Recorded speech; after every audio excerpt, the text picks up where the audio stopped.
Section 21 నిబంధనలు తయారు చేసేటువంటి అధికారులకు సంబంధించి పవర్ టు మేక్ రూల్స్ అని అంటున్నాం. ఇప్పుడు చట్టం రూపొందించారు, కొన్ని నిబంధనలు మార్చాల్సి వస్తాయి. అవి చట్టానికి అనుగుణంగా మార్చే విధంగా మీకు సెక్షన్ 21 చెప్తా ఉంది. సో ఇలా సెక్షన్ 21ని గుర్తుంచుకోవాలి. ఇక నెక్స్ట్ దీని తర్వాత సెక్షన్ 22 అని అంటున్నాం.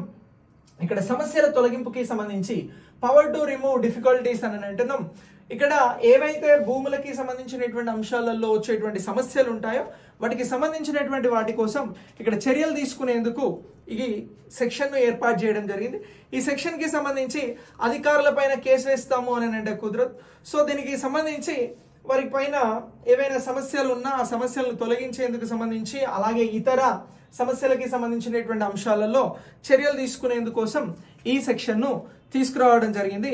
సో ఇలా చట్టానికి సంబంధించి సమస్యలు ఎదురైతే వాటిని పక్కకు తప్పించి ఈ సమస్యను సాల్వ్ చేసేలాగా ఈ సెక్షన్ తీసుకొచ్చినారు.